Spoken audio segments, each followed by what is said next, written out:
नमस्कार दोस्तों। आज हम आपको टीजीटी पीजीटी का एक इम्पोर्टेंट टॉपिक है रिलेशन। और रिलेशन में रिलेशन क्या होते हैं, ऑल टाइप्स, और नंबर ऑफ़ रिलेशंस की भी बात होगी। ठीक है, नंबर ऑफ़ रिलेशंस की बात सेकंड वीडियो में ज़्यादा होगी। फर्स्ट वीडियो में आज हम आपको सिखाएंगे कि कार्टेशियन प्रोडक्ट से कैसे स्टार्ट किया जाएगा। क्योंकि मैंने देखा जीआईसी एग्ज़ाम हो या डीएसएसबी का एग्ज़ाम हो या वेरियस पीजीटी टीजीटी एग्ज़ाम्स हो, तो उनमें हमको जो है ये चीज़ें देखने को मिलती हैं कि रिलेशन से क्वेश्चन पूछा जाता है और बहुत माइनर एरर के साथ आप उसको गलती कर देते हैं। यानी आप एक को पहचान लेते हैं, दो मिस हो जाते हैं, दो को पहचान लेते हैं, तीन मिस हो जाते हैं। थोड़ा सा भी कंसेप्ट अगर गड़बड़ाता है तो वहाँ गलती होने के चांस ज़्यादा हो जाते हैं। तो ये 2 क्लास होंगी रिलेशंस की, तीसरी क्लास इनके क्वेश्चंस की होगी। यानी 3 क्लास में कंप्लीट रिलेशन का कोई भी क्वेश्चन आपको आ जाए, क्योंकि एंटी सिमेट्रिक एसिमेट्रिक इन दोनों में क्या डिफरेंस होता है, ये सब चीज़ों पर आज हम चर्चा करने जा रहे हैं। क्योंकि अभी तक हम एंटी सिमेट्रिक और एसिमेट्रिक में भी अंतर नहीं कर पाते हैं। रिफ्लेक्सिव इररिफ्लेक्सिव किस तरीके से होते हैं, इन सब चीज़ों पर हम चर्चा करेंगे। तो चलिए देर नहीं करते हैं, आज की क्लास स्टार्ट करते हैं। और जैसा कि आपको सामने विदित है, कार्टेशियन प्रोडक्ट। अब देखिए, आप कार्टेशियन प्रोडक्ट को बहुत अच्छे से जानते हैं कि कार्टेशियन प्रोडक्ट होता क्या है और कार्टेशियन प्रोडक्ट को आप कैसे करते हैं, वो सब चीज़ें आप बड़े अच्छे से समझेंगे, बड़े अच्छे से जानेंगे। यानी देखिए, कार्टेशियन प्रोडक्ट के लिए आपको सबसे पहले क्या चाहिए, सेट चाहिए। मान के चलिए कोई सेट ए है, नन एम्प्टी सेट चाहिए 1 और 2। कोई सेट 1 2 है। कोई दूसरा सेट अगर मैं ले लेता हूँ सी और डी, कोई दूसरा सेट मैंने ले लिया सी एंड डी, तो अगर मैं इनका कार्टेशियन प्रोडक्ट करता हूँ, क्योंकि कार्टेशियन प्रोडक्ट ही आगे चल के रिलेशन बनेगा। Relation is the subset of Cartesian product. ठीक है ना, ज़्यादा कुछ नहीं सीखना है, ज़्यादा कुछ नहीं समझना है, बस कुछ चीज़ें हमें सीखनी है और कुछ चीज़ें समझनी है। तो कार्टेशियन प्रोडक्ट क्या है और कैसे है वो समझिए ज़रा। देखिए, तो ए क्रॉस बी, अब ये समझिए कि ये एक ऑर्डर्ड पेयर होता है। क्या होता है, ऑर्डर्ड पेयर। अब ऑर्डर्ड पेयर का आप कंसेप्ट समझिए कि ऑर्डर्ड पेयर हम कहते किसको हैं और क्या होता है। यानी इसमें ऑर्डर का विशेष ध्यान रखा जाता है। विदाउट ऑर्डर कार्टेशियन प्रोडक्ट की कोई वैल्यू नहीं है। ठीक है ना, जैसे मान के चलिए मैं एक इक्वेशन ले लूँ, x² - 5x + 6 = 0, और मैं इसके फैक्टर करूँ 3 2, तो इसकी जो x की वैल्यू आएंगी 3 और 2। यहाँ ऑर्डर की कोई वैल्यू नहीं है, चाहे मैं इसको 2 और 3 लिखूँ, चाहे 3 और 2 लिखूँ, यहाँ ऑर्डर मायने नहीं रखता है। लेकिन जैसे मैं ये कह दूँ कि मान के चलिए एक के बाद दो के बाद 3 कोई एक सेट बनाऊँ, और उसमें अगर मैं बात करूँ तो वहाँ ऑर्डर को वैल्यूएट किया जाता है, वहाँ ऑर्डर को पता किया जाता है, ऑर्डर की ज़रूरत होती है। तो ये कुछ चीज़ें हैं जो आपको समझनी है। चलिए देखिए कैसे, अब वो समझिए। तो मैं बात करता हूँ कैसे। अब वो कैसे क्या है, कार्टेशियन प्रोडक्ट होता क्या है, वो आपको समझना है। ठीक है, चलिए, तो ए क्रॉस बी। अब ए के एलिमेंट की क्रॉस मल्टीप्लिकेशन करेंगे सी और डी के साथ। कैसे करेंगे वो समझिए। देखो, पहला एलिमेंट ए और इसको सबके साथ ले लीजिए। 1 की सी के साथ मल्टीप्लाई होगी और 1 की ही डी के साथ मल्टीप्लाई होगी।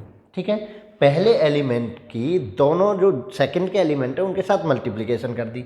दूसरा आप 2 की करिए, 2 की सी के साथ मैंने मल्टीप्लाई कर दी और 2 की डी के साथ मैंने मल्टीप्लाई कर दी। तो ये जो बना, ये कार्टेशियन प्रोडक्ट बना। ये क्या बना, कार्टेशियन प्रोडक्ट बना। ठीक है स्टूडेंट, ठीक है दोस्तों, कार्टेशियन प्रोडक्ट। तो आपको कार्टेशियन प्रोडक्ट समझ में आया होगा कि ऑर्डर्ड का। अब देखिए, ध्यान ये रखा जाएगा कि जिस एलिमेंट को पहले नंबर पर लिखा जा रहा है, पहले एलिमेंट उसी सेट के होंगे। ठीक है ना, और जिस दूसरे पर लिखा जा रहा है उसको दूसरा सेट वही होगा। तो अब बात यहाँ से डोमेन और कोडोमेन, डोमेन एंड रेंज की आएगी। तो डोमेन क्या होगा, पहला वाला सेट और दूसरा वाला सेट। भाई देखिए, डोमेन क्या है कि कहाँ से वो एलिमेंट पिक किए जा रहे हैं और किस पर वो, जैसे डोमेन की बात करेंगे तो रिलेशन में हम बात करेंगे, तो यहाँ ए क्रॉस बी। देखिए, अगर मैं इसको बी क्रॉस ए लिखता हूँ, ठीक है, बी क्रॉस ए लिखता हूँ, तो ये रिवर्स क्रम हो जाएगा।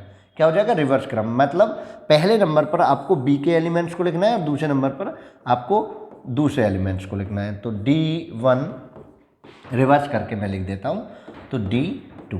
तो ये कार्टेशियन प्रोडक्ट ही आगे चल के क्या बनेगा, रिलेशन बनेगा।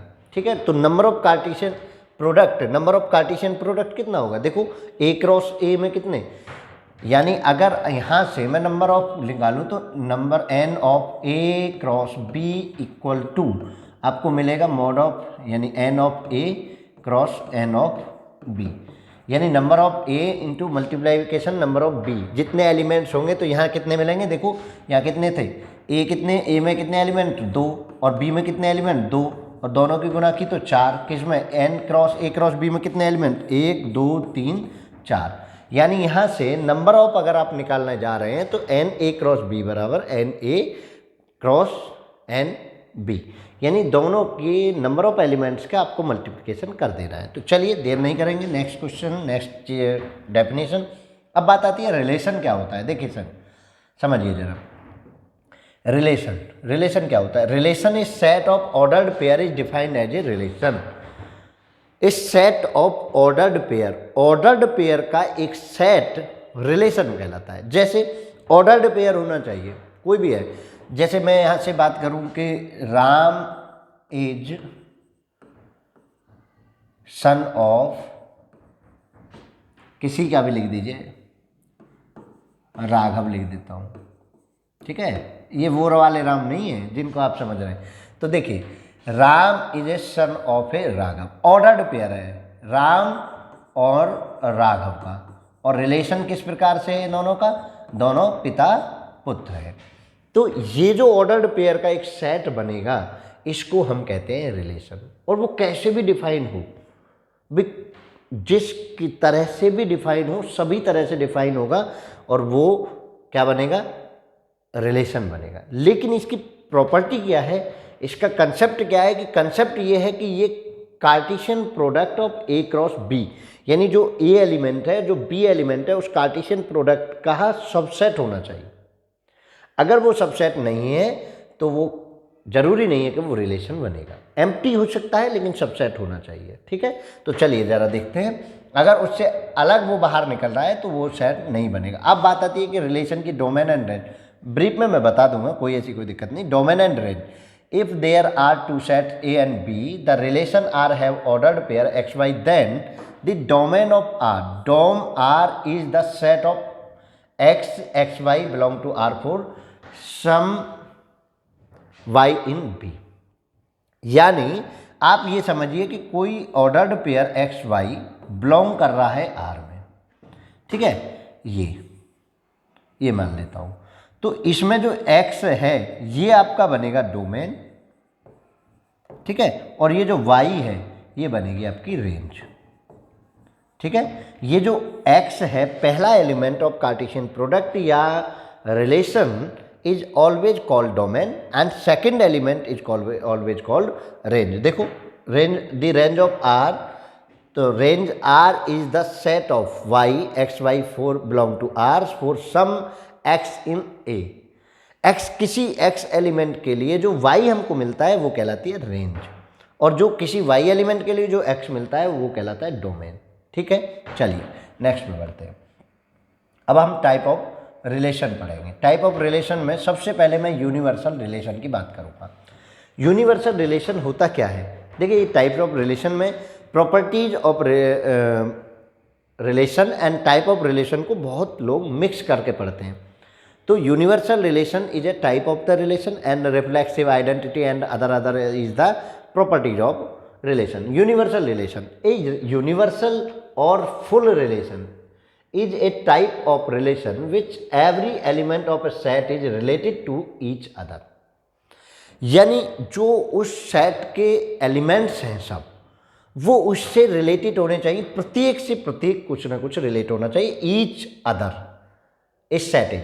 देखिए consider a set A B C मैंने ले लिया। Now one of the universal relation will be R X Y where x minus Y का modulus value greater than equal to 0 होनी चाहिए। अब देखिए ए बी सी है, अगर मैं ए बी सी नहीं, मैं 1 2 3 लेकर आपको दिखा देता हूँ, ये तो होगा ही होगा। आर मैंने लेट कर लिया, ए इक्वल टू मैंने 1 2 3 लेट कर लिया, और मैं रिलेशन रखता हूँ कि आर जो है मेरा यही सेट है एक्स वाई, ठीक है, वेयर आपको कहा है x माइनस वाई का modulus greater than and equal to 0। आप ये चीज़ जानते हैं कि किसी भी मॉडुलस की वैल्यू हमेशा बड़ी आती है। तो आप एक बात बताइए मुझे, चाहे इसमें से मैं इसे घटाऊँ, चाहे इसमें से इसे घटाऊँ, चाहे इसमें से इसे घटाऊँ, ठीक है, किसी में से मैं किसी को भी घटाऊँ, ए का ए के साथ मैं ऑर्डर पेयर करूँगा। देखो ए क्रॉस ए, मुझे ए का ए के साथ ही पेयर ले रहा है। देखो 1 का पहले मैं सबसेट बना लेता हूँ, 1 का 2, पहले 1 का 1, 1 का 1, 1 का 2, 1 का 3, 2 का 1, 2 का 2 और 2 का 3, 3 का 1 और 3 का 2 और 3 का 3, ठीक है। तो ये मुझे ए क्रॉस ए मिला। अब एक बात बताइए, इन दोनों को आपस में माइनस करूं, 1 minus 1 greater than 0 and equal 1 minus 2 modulus value, यानी ये पूरा सबसेट ही आपको क्या हो गया, यही आपका कार्टेशियन प्रोडक्ट बनना है, ए क्रॉस ए बनना है। अगर आपका आर सेम टू सेम पर कंप्लीट लौट आता है, इट कॉल्ड यूनिवर्सल रिलेशन। अगर वो पूरा का पूरा कार्टेशियन प्रोडक्ट के बराबर हो रहा है तो वो कहलाएगा आपका यूनिवर्सल सेट। अब आपको जितनी भी चीज़ें हैं सबको चेक करना है, क्या यूनिवर्सल सेट बनेगा या नहीं बनेगा। जैसे मैं आपको एक एग्जांपल लेता हूँ, अब पेपर कैसे पूछता है वो आप समझिए, ठीक है, पेपर कैसे पूछता है वो समझिए। ब्लैंक मैं स्लाइड ले लेता हूँ। उन्होंने पूछा कि भाई आर कोई भी वो है एक्स वाई, और कैसे है X Y, 2x plus 3y equal to 0, solution X Y is a R solution, ठीक है। हैव सॉल्यूशन ऐसे लिख देता हूँ, कुछ भी, हैव सॉल्यूशन एक्स और वाई जो भी है, ये देख लीजिए आप, एक्स और वाई का 2x plus 3y equal to 0, have a solution of X Y. अब मुझे ये बताइए कि ये, और सेट दे दिया a इक्वल टू कोई भी सेट उठा के रख दिया, ठीक है, यहाँ से उठा के रख दिया। अब मुझे ये बताइए कि क्या ये यूनिवर्सल सेट बनाएगा, क्या ये यूनिवर्सल सेट बनाएगा। मैं किसी वैल्यू पर ले लूँ 1 2 3, ध्यान से समझिए, 1 2 3 मैंने ले लिया, क्या ये इसको सेटिस्फाई कर सकते हैं। मैं 1 2 3 इनमें से वैल्यू पुट करूँ तो नहीं, क्योंकि यहाँ से मैं देख रहा हूँ 2x इक्वल टू माइनस के 3y। अगर मैं y को 1 रखूँगा तो मुझे x कितना मिलेगा, y को 1 रखूँगा तो 2x बराबर माइनस के 3 और x बराबर माइनस के 3/2। तो ये तो इसमें ला ही नहीं कर रहा है, मतलब ये तो इसमें से बनेगा ही नहीं, तो इस पे 1 पे तो सेट आएगा ही नहीं कि x y की वैल्यू 1 नहीं आएगी किसी भी समय। ऐसे ही चाहे x की रखते चले जाइए, y की चले जाइए, तो ये सेट क्या बनेगा, ये इसमें कोई भी एलिमेंट नहीं आएगा जहाँ तक मैं समझता हूँ। कोई सेटिस्फाई कर जाए तो देख लेना। तो मुझे जो है, जो कंडीशन दे रखी है उस कंडीशन पर ये देखना है कि भाई क्या ये इस कंडीशन पर फुलफिल हो रहा है या इस कंडीशन पर फुलफिल नहीं हो रहा है। जैसे मैं और आपको लिए चलता हूँ, ठीक है, एक वो कह दें कि x equal to 0, x equal to 0, x equal to 0 पर y इक्वल टू a, ठीक है, y equal to a, x equal to 0 and y equal to 0 तो a x y, और ये ऐसे कहते हैं, और ठीक है, और इसका ये r बराबर आपको रिलेशन दे रखा है कि y बराबर x बराबर 0 तो y बराबर a कोई रिलेशन है, और उन्होंने कह दिया कि a बराबर जो है x and x is a natural number, ठीक है, a जो है नेचुरल नंबर दे दिया है, ये इन्होंने कहा है y बराबर a and x is a natural number. अब इससे आपको इस रिलेशन को क्रिएट करना है। अब मुझे ये बताइए कि मैं x बराबर 0 के लिए, x बराबर 0 तो उन्होंने फिक्स कर दी, अब y बराबर a के लिए क्या कोई रिलेशन मैं क्रिएट कर सकता हूँ, क्या कोई रिलेशन मैं क्रिएट कर सकता हूँ। देखिए ज़रा, अब मैं अगर इस कंडीशन को फुलफिल करने जाऊँ तो x is a natural number, मुझे a क्रॉस a चाहिए, a क्रॉस a चाहिए, तो मुझे a cross a X Y बनेगा, ठीक है, और x और y क्या बनेंगे, दोनों इसी से आएंगे, नेचुरल नंबर बनेंगे, नेचुरल नंबर बनेंगे। पहले कार्टेशियन प्रोडक्ट निकालना आप सीख लीजिए।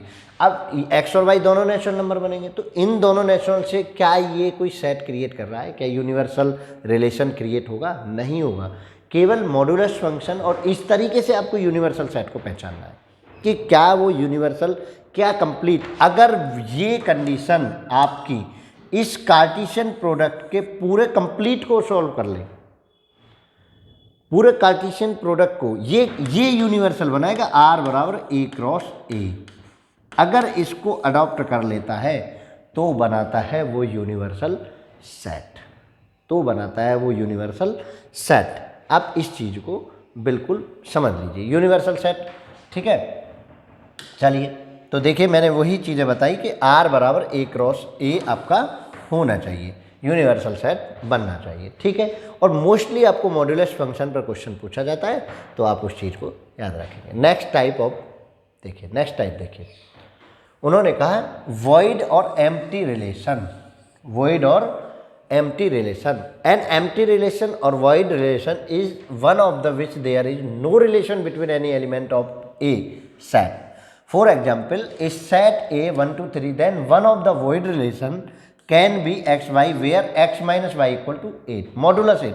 अब ए बराबर आप मुझे बताइए कि 1 2 3 है, इन मैक्सिमम जो डिफरेंस आता है, सबसे बड़ी को मैं लूँ 3 और सबसे छोटी को मैं लूँ 1, तो दोनों का जो डिफरेंस आएगा वो मॉडुलस 2 और 2 के बराबर आएगा। और यहाँ कह रहा है 8, मतलब ऐसी एक भी कंडीशन सेटिस्फाई नहीं होगी कि जो इस कंडीशन को सेटिस्फाई कर ले। तो जब मैं आर निकालने जाऊँगा तो वो आएगा खाली एम्प्टी सेट और 5 ये। तो इस तरह के रिलेशन को हम क्या कहते हैं? वॉइड रिलेशन कहते हैं, एम्प्टी रिलेशन कहते हैं, कि जहाँ कोई भी एक भी कंटेंट, एक भी एलिमेंट, एक भी ऑर्डर्ड पेयर आपको ऐसी ना मिले कि जो इसमें लाई कर जाए, तब हम उसको कहते हैं वॉइड या एम्प्टी रिलेशन। ठीक है, चलिए तो ये तो एक ही प्रकार का। आप देखिए जरा आगे देखिए, next inverse relations. Inverse relation is seen when a set has element which are inverse pair of another set. जब एक एलिमेंट से which is inverse pair of another set, for example a set A B C D, then the inverse relation R B A D C. Show for inverse relation R minus A, पता नहीं क्या लिखा हुआ है, ये R inverse है ये, ठीक है ना, ये R inverse equal to B minus A minus B. मैं पढ़ता ना क्या पढ़ रहा हूँ, आर इनवर्स, ये मिस्टेक हो गई है प्रिंटिंग। देखो मैं समझा देता हूँ, ए इक्वल टू कोई सेट ए बी और सी डी दे रखा है, ठीक है, तो सेट क्या ए ले लीजिए, आर ये रिलेशन ही दे रखा है। तो अगर मैं आर इनवर्स निकालने जाऊँगा तो मुझे इनके ऑर्डर को बदलना पड़ेगा, बी को ए। अब ऐसे ना करें, बहुत से बच्चे क्या करते हैं, सी डी को पहले लिख देते हैं, ए बी को बाद में लिख देते हैं, ऐसा नहीं होगा। तो डी और सी, ठीक है, ये आपका इनवर्स रिलेशन बन रहा है। और देखिए मैं हमेशा इनवर्स रिलेशन की प्रॉपर्टीज को भी बात करूंगा कि इनवर्स रिलेशन जो है हमेशा सिमेट्रिक होता है, सिमेट्रिक। अगर इनवर्स रिलेशन को लाई कर रहा है वो कोई सेट, उसका इनवर्स रिलेशन बना रहा है, तो वो क्या होगा, सिमेट्रिक होता है, क्योंकि आर का इनवर्स रिलेशन अगर लाई कर रहा है, और ये तब जब आर बराबर आर इनवर्स हो तो हमेशा वो सिमेट्रिक होता है। आर बराबर आर इनवर्स हो तो वो हमेशा सिमेट्रिक होगा। ये प्रॉपर्टीज मैं आगे आपको डिस्कस करूंगा। तो इनवर्स रिलेशन में क्या करना है कि जो भी हमारे पास प्रोडक्ट दिया हुआ हो, हम उसको, जैसे मान के चलिए ए बराबर मुझे दे रखा हो 1 2, बी बराबर मुझे दे रखा हो सी डी, और मुझे आर बराबर कोई भी एक सबसेट इसका 1 2 1 सी और 1 डी, ठीक है, और 2 सी। मान के चलिए ये सबसेट दिया हुआ है आर। तो अगर मैं इसका आर इनवर्स निकालने जाऊंगा तो मैं ऑर्डर को, क्रम को बदल दूंगा, सी ए डी 1 और सी 2, मैं ये क्रम को बदल दूंगा। तो अब यहाँ से कुछ प्रॉपर्टी अराइज होती हैं, उन प्रॉपर्टीज को समझिए। देखिए domain of R, domain of R range बनेगी किसकी, आर इनवर्स की, ठीक है, और डोम ऑफ रेंज ऑफ, ठीक है, रेंज ऑफ आर क्या बनेगा, डोमेन ऑफ आर इनवर्स। तो तो ये दो प्रॉपर्टीज भी आप बिल्कुल स्पष्ट पढ़िए। डोमेन ऑफ आर हमेशा से रेंज ऑफ आर बनेगा और रेंज ऑफ आर हमेशा से डोमेन ऑफ आर इनवर्स बनेगी। ठीक है, चलिए आगे बढ़ते हैं। क्लियर है? देखिए आप अभी मैं थ्योरेटिकल क्लास ले रहा हूँ, कोई दिक्कत नहीं, जिनको नहीं होता कन्फ्यूजन होता है उनके लिए। और जो सेकंड क्लास आने वाली है उसमें नंबर ऑफ की क्लास आएगी, स्पेशली नंबर ऑफ की। मतलब उसमें आप number of universal, number of symmetric, number of reflexive, number of anti symmetric, number of transitive, किस प्रकार से नंबर ऑफ रिलेशंस निकालते हैं कि how many number of relation, exactly 8 elements, exactly 4 element, उस क्लास को हम सेकंड में लाएंगे। तो identity relation, every element of a set is related to itself only. Every element of a set is related to itself only. अगर वो खुद से खुद पर रिलेशन बना रहा है तो हम उसको कहते हैं identity relation. In a set A B C the identity will I A B B C C the identity relation I A belong for every A. देखिए जरा क्या करना है, मान के चलिए ए बराबर 1 2 3 दे रखा हो, मैं इसी एग्जाम्पल से लिए लेता हूँ। तो आइडेंटिटी जो बनेगा, आइडेंटिटी रिलेशन जो बनेगा वो 1 का 1 के साथ, इटसेल्फ ओनली, और किसी दूसरे को भी परमिशन नहीं होगी, 3 3, केवल ये आइडेंटिटी रिलेशन बनेगा। यानी स्वयं से स्वयं पर रिलेशन बन जाना आइडेंटिटी रिलेशन बनेगा, आइडेंटिटी रिलेशन कहलाएगा। क्लियर है? तो कोई दिक्कत यहाँ नहीं है। चलिए आगे बढ़िए। आइडेंटिटी रिलेशन, अब आपको एक क्वेश्चन दे रखा है, आप इस क्वेश्चन को बताइए। वो कह रहा है इफ़ ए बराबर 1 2 3 which of the following is R identity relation. पहले तो नंबर ऑफ आइडेंटिटी रिलेशन मैं यहाँ थोड़ा सा डिस्कस कर देता हूँ, बाकी ब्रीफ में कर देंगे। आइडेंटिटी रिलेशन, ठीक है, वो कितने होते हैं? Number of identity relation he only 1 होता है। मतलब जो ऑप्शन होगा उसमें से केवल एक आइडेंटिटी रिलेशन मिलेगा, क्योंकि total number of identity relation ही 1 होता है स्वयं से स्वयं पर मैपिंग। तो देखिए पहले का देखिए 1 2 3 है तो 1 2 3 1 2 2 2 ये बन गया। अब इसके बाद दूसरा देखने में मत जाओ, देख लीजिए कहीं 1 2, देखो पहले स्वयं से स्वयं पर नहीं, 2 2 3 3 इसने गलत कर दिया। और कभी भी यूनिवर्सल, ये बना universal, universal set identity relation नहीं होता है। ठीक है, तो इसका ऑप्शन कौन सा हो गया? 1 इसका करेक्ट ऑप्शन हो गया। चलिए नेक्स्ट, ये देखिए अब आपको पढ़ना है reflexive relations. Properties of relations हैं ये। तो रिफ्लेक्सिव रिलेशंस क्या होते हैं? In a reflexive relation every element map to itself, every element map to itself, every element अपने आप पर मैप होता है। खुद से खुद पर रिलेशन अवश्य बनाना चाहिए, उसके अतिरिक्त अगर वो कोई भी रिलेशन दे रहा है, ऑर्डर्ड पेयर दे रहा है, तो it not be consider that. केवल मुझे इतना से देखना है कि मुझे जिस सेट की मैं बात कर रहा हूँ वो बनना चाहिए, जिस सेट की मैं बात कर रहा हूँ वो बनना चाहिए। तो A बराबर मैंने दे दिया 1 2, ध्यान से समझिए। ठीक है, R भी, अब R में जो ले लूँ तो मुझे 1 से 1 पर और 2 से 2 पर तो मिलना चाहिए, ये मस्ट होने चाहिए फॉर एवरी ऑल। इसके अतिरिक्त 1 2 हो तो कोई दिक्कत नहीं, ना हो तो भी कोई दिक्कत नहीं। ये कैसा होगा? ये रिफ्लेक्सिव होगा। ठीक है, तो reflexive, number of reflexive relation आपको कैसे निकालेंगे वो मैं आपको कल बताऊंगा। नेक्स्ट वीडियो में हम केवल नंबर ऑफ ही डिस्कस करने जाएंगे। तो R बराबर 1 1 2 2 1 2 होना चाहिए। यानी ये हो ना हो, ये जरूर होना चाहिए। जितने एलिमेंट उसके आइडेंटिटी एलिमेंट, यानी आइडेंटिटी एलिमेंट होना जरूरी है। उसके अतिरिक्त मिल जाए तो अच्छा, नहीं मिले तो अच्छा। ठीक है, चलिए नेक्स्ट क्वेश्चन पर आप बताएंगे। नेक्स्ट क्वेश्चन से रिफ्लेक्सिव पहचानेंगे। देखो जरा, उन्होंने कहा कि भाई एक सेट A इक्वल टू 1 2 3 दे रखा है, which of the following are reflexive relation on A। अब आप मुझे बताइए कि रिफ्लेक्सिव रिलेशन की ये डेफिनेशन है कि A बिलोंग करना चाहिए R में for every A belong A। ठीक है, ये R बराबर होना चाहिए। अगर इस कंडीशन को फिलफिल हो रहा है, ठीक है, होना चाहिए। देखिए जरा, पहले में देखिए 1 1 2 2 3 3 आइडेंटिटी भी है, रिफ्लेक्सिव भी है। दूसरे में देखिए 1 2 2 3 3 4 नहीं है।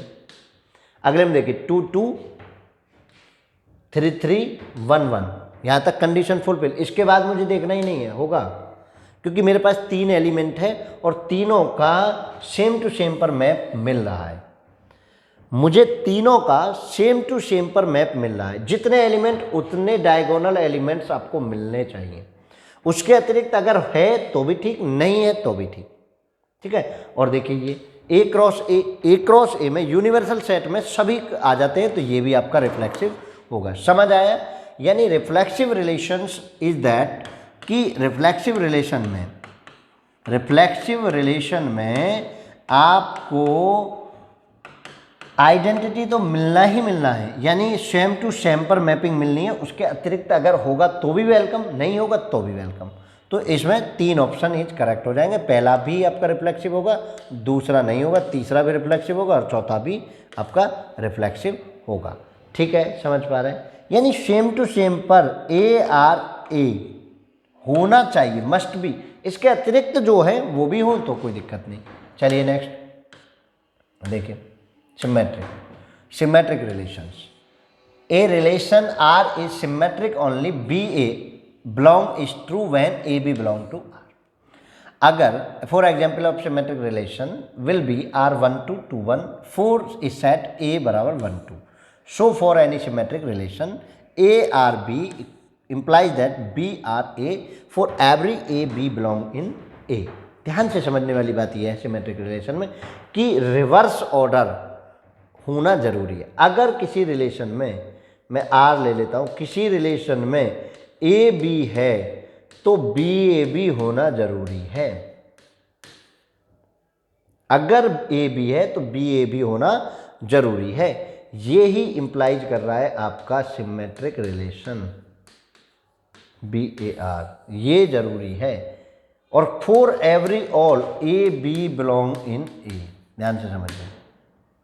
मतलब आप ये समझिए कि अगर कोई सेट ऐसा दिया हुआ है, A बराबर मैं ले लूँ ABCD, ABC ले लेता हूँ, तो अगर मुझे R equal to AB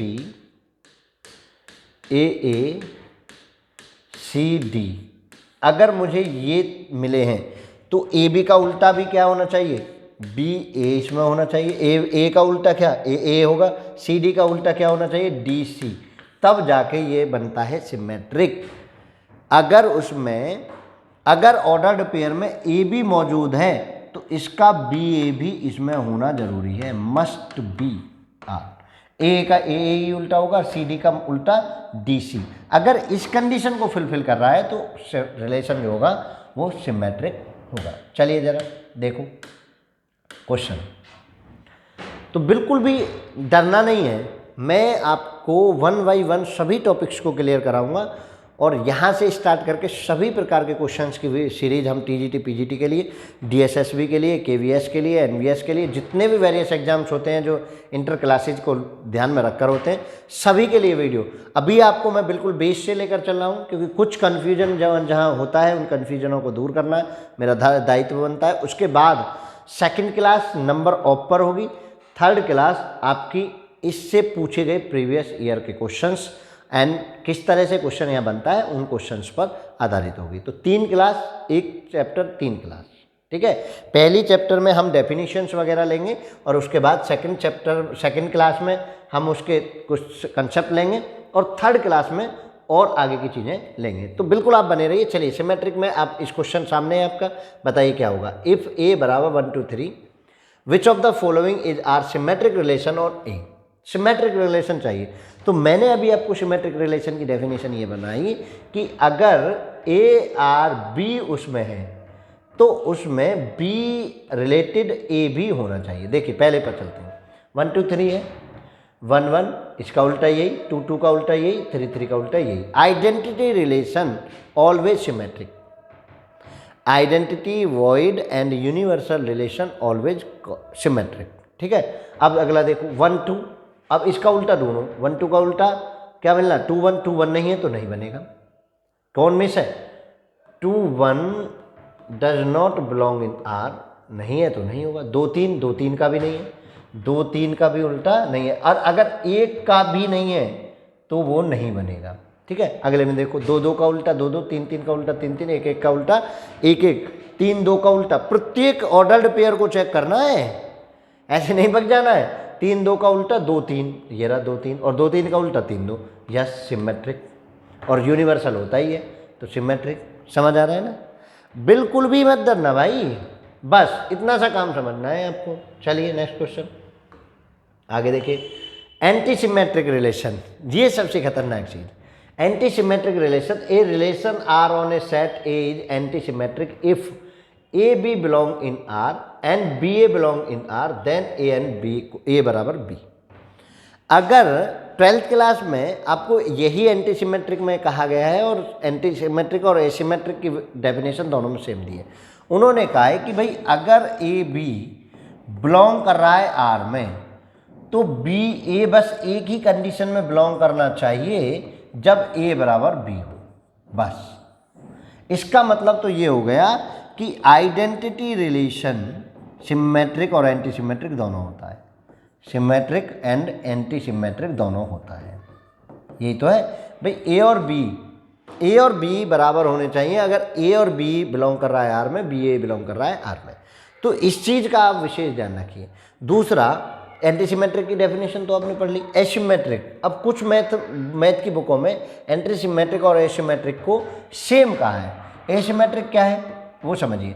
asymmetric, a relation R on a set A is called an asymmetric relation if for every A B belong R implies that B A does not belong in are.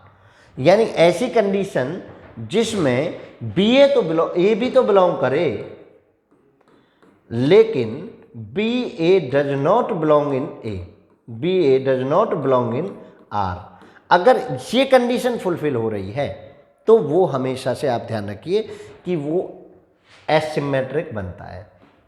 Asymmetric, कुछ math की book इसको ही क्या कहती हैं, anti symmetric. कुछ math की book इसको ही क्या कहती है, एंटी सिमेट्रिक। ठीक है, एंटी सिमेट्रिक कहती हैं। क्लियर है? तो एसिमेट्रिक और सिमेट्रिक, एसिमेट्रिक है सिमेट्रिक का उल्टा। एंटी सिमेट्रिक उन्होंने कहा कि अगर ए बी बिलोंग कर रहा है आर में तो बी ए बिलोंग करना चाहिए आर में, और वो कंडीशन केवल ऐसी होनी चाहिए कि ए और बी। इसके भी मीन यही निकलता है एंटी सिमेट्रिक। एसिमेट्रिक कह दिया है, नया एक वो दे दिया है, लेकिन एसिमेट्रिक और एंटी सिमेट्रिक कहीं ना कहीं ये कंडीशन भी तो यही चीज़ होल्ड कर रही है कि ये केवल ऐसी कंडीशन में बराबर होगा कि जब ए बराबर बी होगा, अदरवाइज ये नहीं बराबर होगा, अदरवाइज ये उसमें होल्ड नहीं करेंगे। चलिए नेक्स्ट क्वेश्चन से बताइए, बताओ क्वेश्चन से। इफ ए बराबर 1 2 3 which of the following is R anti symmetric relation on A. 1 2 3 है, which of the following anti symmetric. Anti symmetric तो देखो ये सिमेट्रिक भी एंटी सिमेट्रिक भी, क्योंकि 1 1 1 2 3 पर है, 1 1 2 2 3 3 मिल रहा है। ठीक है, अब देखिए 1 2 2 3 3 4, 1 2 3 2 3 3 4। इसका देखो 1 2 का उल्टा नहीं है, ये क्या है, ये एसिमेट्रिक है अगर अकॉर्डिंग टू डेफिनेशन। अच्छा एसिमेट्रिक, अगला देखो 2 2 3 3 1 1, 3 2 2 3, ये तो सिमेट्रिक है। ये कौन सा हो गया, ये सिमेट्रिक है।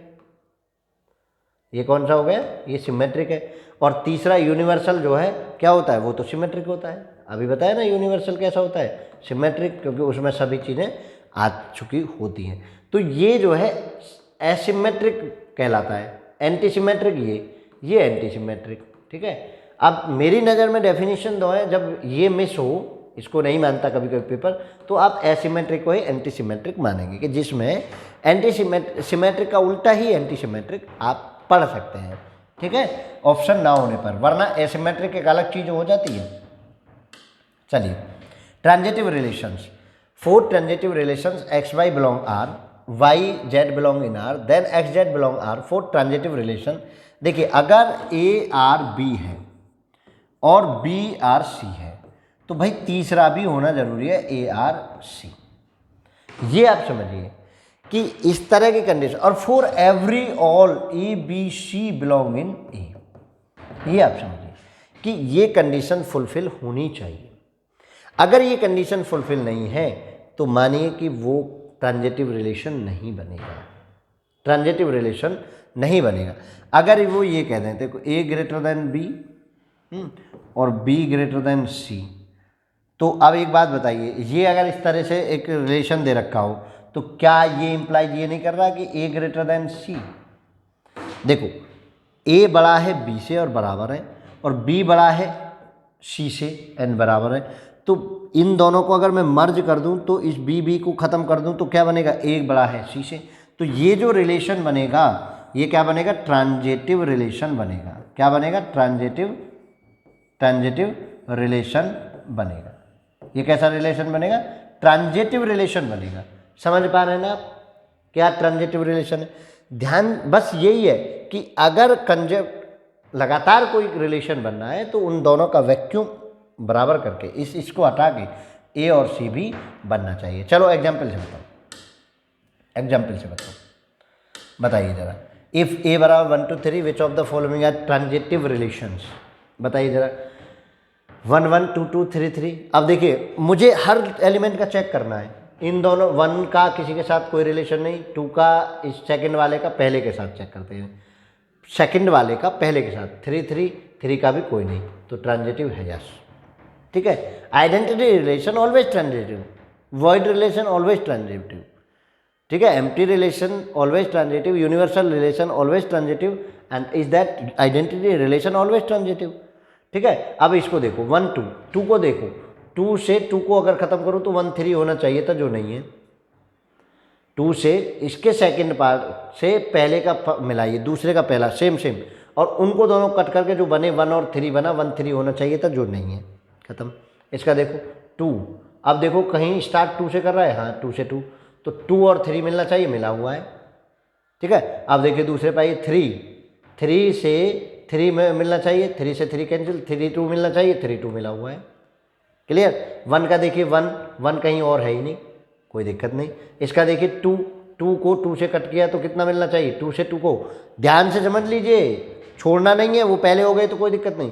2 से 2 को कट कर दिया तो कितना मिलना चाहिए, 3 ये रहा। ठीक है, अब इसको देखिए 3 से, इस 3 से ये 3 कटा, इस 3 से 3 कटा, 2 2 होना चाहिए, हो गया। और इस 3 से ये 3 कटा तो 3 3 होना चाहिए, हो, यस, ये ट्रांजिटिव बन गया। क्लियर है। और यूनिवर्सल हमेशा होता है ट्रांजिटिव। अब देखिए नॉन एम्प्टी ये भी हमेशा होता है, सिंगलटन हमेशा होता है। ठीक है, ट्रांजिटिव समझ लीजिए, सबसे हार्ड यही माना जाता है ट्रांजिटिव। और देखिए ट्रांजिटिव कितने हो गए, एक को छोड़कर बाकी सब ट्रांजिटिव है। सिंगलटन हमेशा होता है, एम्प्टी सेट हमेशा होता है, और A cross A universal set है, A cross A Cartesian product, A cross A is always called universal set. तो ये कार्टेशियन प्रोडक्ट यूनिवर्सल है, तो ये भी है। तो ये ट्रांजिटिव की पहचान है, और मैंने इसको करके दिखा दिया आपको कैसे कैसे पहचानते हैं। नहीं आया हो समझ में, वैसे तो दोबारा से वीडियो को आप देख लीजिए और समझ लीजिए। तीसरा देखिए, नेक्स्ट आइए, इक्विवेलेंस रिलेशन।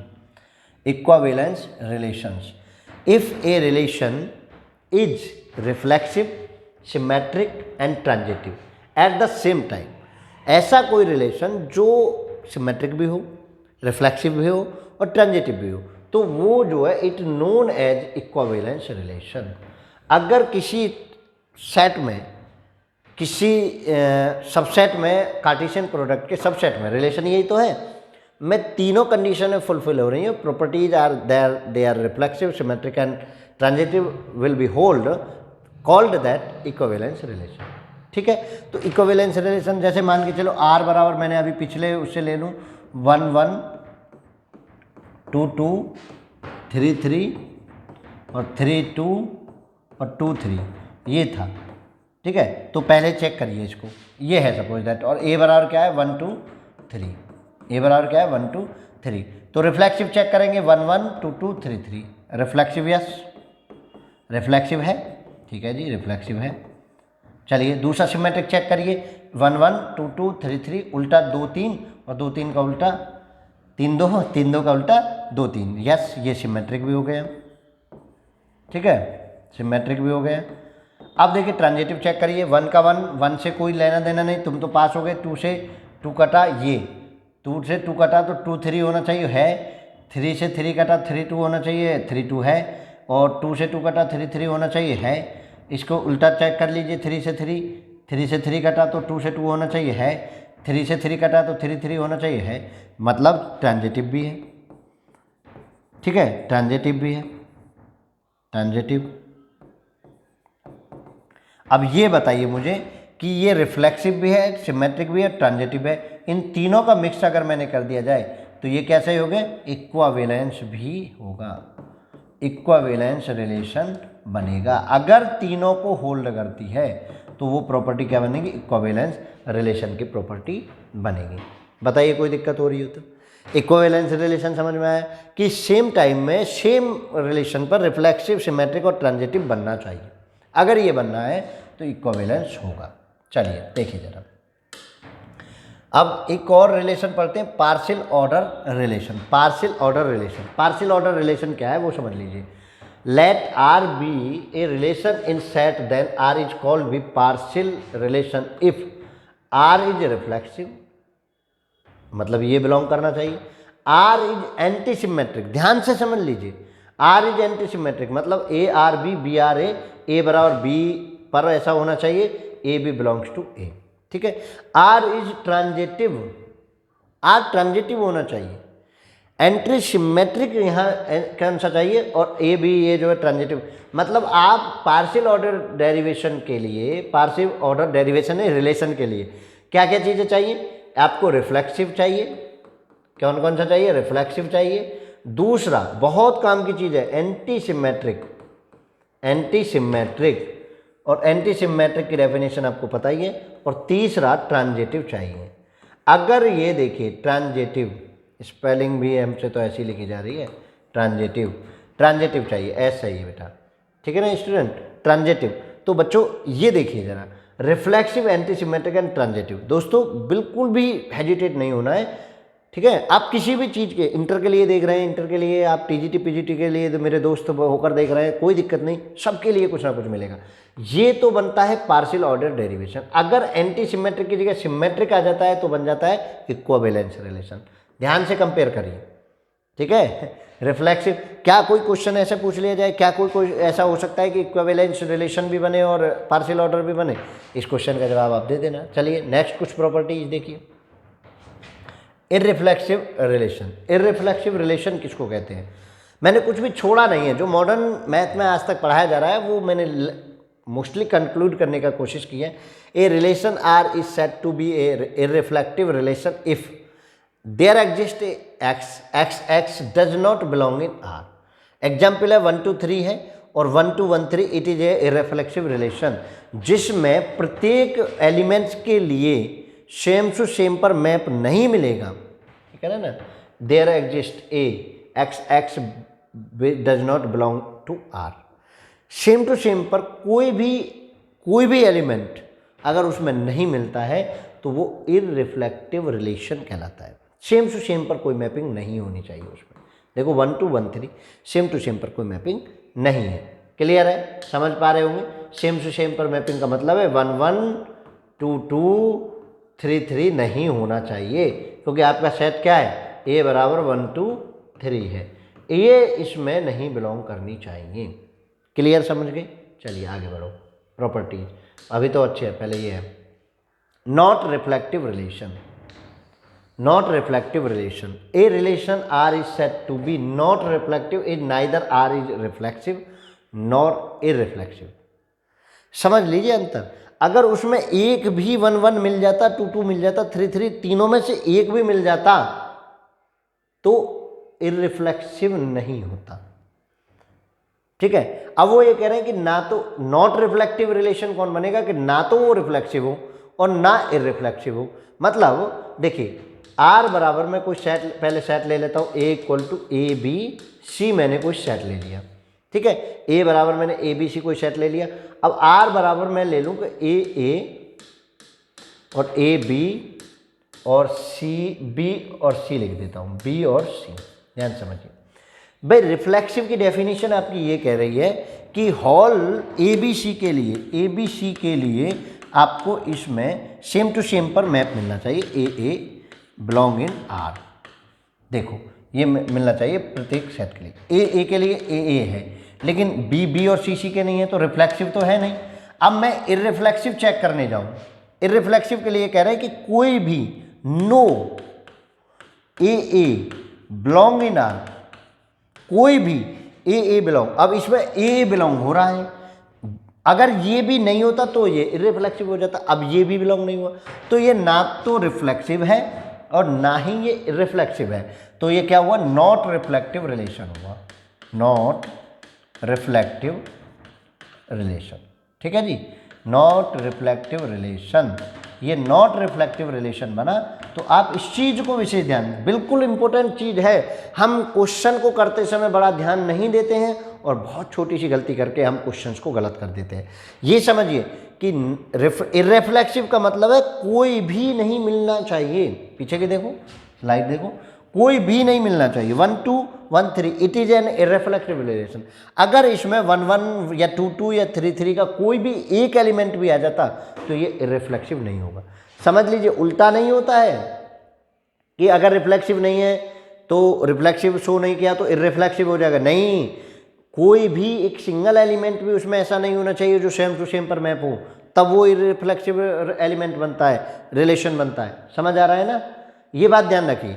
अगर उसमें कोई एक सिंगल भी मिल गया तो it mean that it not reflexive relation and neither it reflexive relation, it called not reflective relation.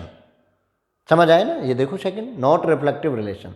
अगर कोई भी नाइदर आर और नॉट रिफ्लेक्सिव, ना तो वो रिफ्लेक्सिव हो और ना ही वो इररिफ्लेक्सिव हो, तब वो नॉट रिफ्लेक्टिव रिलेशन बनेगा। तो ध्यान से समझने वाली बात है। चलिए आगे, inverse of N equivalence relation. अब मैं कुछ प्रॉपर्टीज की बात करूंगा, कुछ प्रॉपर्टीज मैंने इंक्लूड कर ली है, ज़्यादा नहीं। Inverse of equivalence relation is an equivalence relation. अगर कोई इक्विवेलेंस सेट है, आर मैंने माने चलिए इक्विवेलेंस है, इक्विवेलेंस है, ठीक है, तो आर इनवर्स भी इक्विवेलेंस होगा, पहली प्रॉपर्टी। अगर आर इक्विवेलेंस है तो आर इनवर्स भी इक्विवेलेंस होगा।